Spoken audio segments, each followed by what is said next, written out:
Bollywood is becoming an interesting mirror image of Indian foreign policy. नर्सों को kidnap कर लिया by the ISC. Indian foreign policy that in past proudly projected itself as non-aligned is now desperate to align itself with US policy mantras, with jargons that define all enemies as evil or terrorists. Hollywood has been doing the same, first against the Germans, That's why I prefer. then against the Soviets, You surely can't be inviting a full-scale nuclear war. What happens when the US retaliates? Against whom? and later Arabs and Muslims.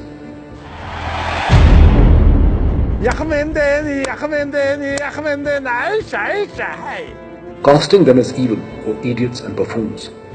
Admiral General, welcome to New York City. And while you're here, I highly recommend a visit to the Empire State Building before you or one of your cousins takes it down. But now all enemies are terrorists. Bollywood follows like an avid pupil. In movie after movie, it portrays Pakistan as evil and epicenter of terrorism. जो सबसे बड़े terrorist Pakistan में बैठे हैं उन्हें कभी सजा नहीं मिलेगी. Muslim actors like Saif Ali Khan and Salman Khan top others in this frenzy, since hating Pakistan is passport to Indian patriotism. America ने ओसामा को अंदर घुस के मारा तो ये काम हम क्यों नहीं कर सकते? Indian Muslims suffer from a crisis of insecurity. Bashing Pakistan is an Indian loyalty test. Art imitates life or life imitates art is an old debate. What net effect of this false narrative shaping is that common people inside both United States and India perceive them to be the main victims of terrorism.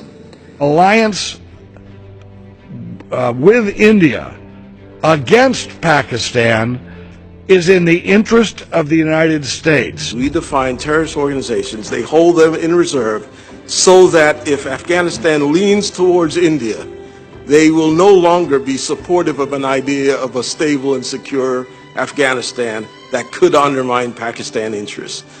In United States, politics is being shaped around Islamophobia.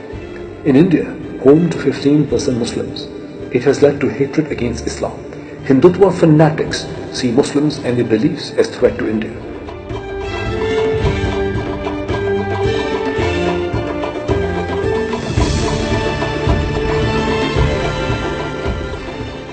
But reality is that United States has hardly seen any foreign terrorism since 9/11.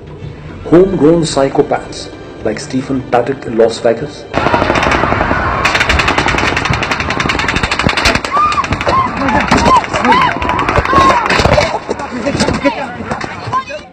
or Umar Mateen of the Pulse K Club, Florida,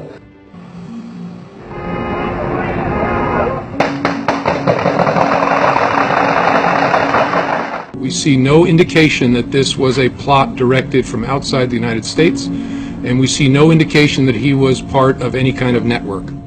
are a far greater threat to lives of innocent Americans. The gunman entered the bathroom and was shooting his machine gun. So we're all like scrambling around in the bathroom, screaming at the top of our lungs.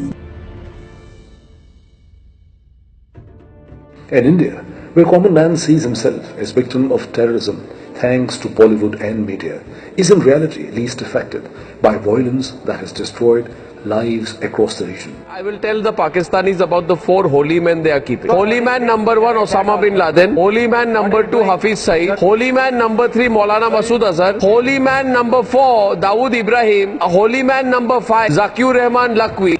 Since 9/11, more than 1 million Iraqis died, first in war waged by Americans, then in Shia-Sunni fratricide.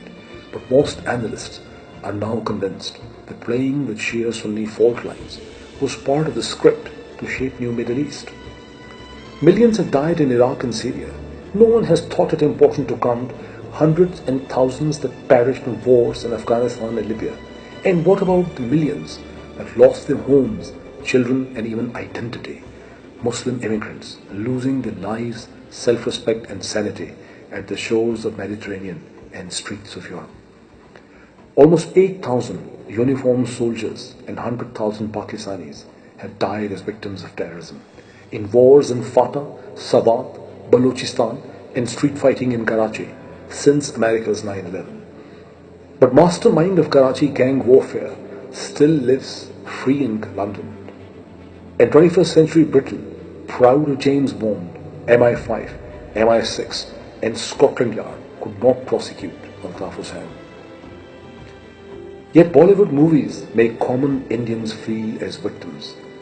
Popular beliefs feed onto Indian politics. Right-wing extremists like Modi, Ajit Doval and Yogi Adityanath derive more power from these false narratives. Likes of Marine Le Pen, Steve Bannon and Trump are children of the same narrative. Mumbai's 26/11 was a great human tragedy. It had rightly echoes across the world. But few remember Pakistan's APS, Army Public School, where 150 school children and teachers were ruthlessly butchered by TTP gunmen. Children were as young as 6, most aged between 12 to 16. 2 women teachers were burned alive. Children were made to watch that horror. US and European forces had governed Afghanistan and often blamed Pakistan for failing to fight Taliban. The TTP that killed APS school children and countless Pakistanis operates from Afghanistan under the protection of Afghan intelligence NDS. NDS is a tool of Indian agency RAW. RAW's budgets for Afghanistan now run into hundreds of millions. RAW's senior officer, Commander Kulbhashan Yadav, was caught from Balochistan. He was operating under a fake identity of Hussain Mubarak Patel, passport given by Indian government. His mission was to direct violent insurgency inside Pakistan and target CPAC. Terrorists repeatedly attacked roadworks, construction labor, army, law enforcement and Chinese engineers. They want CPAC to fail. It's obvious that South Asia is now witnessing an interagency conflict, waged through proxies of different names, shapes and forms.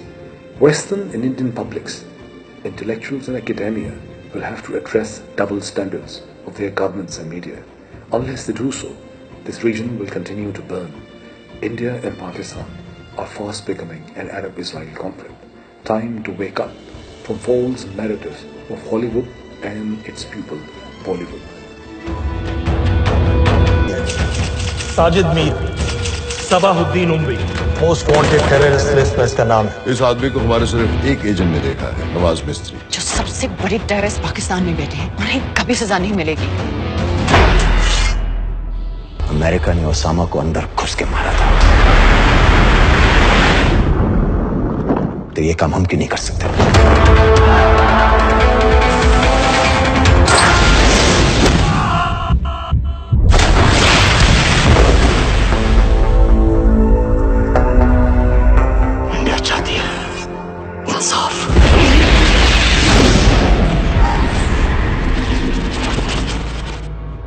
घर में घुस के मारेंगे। Read about this and much more in Global Village Space.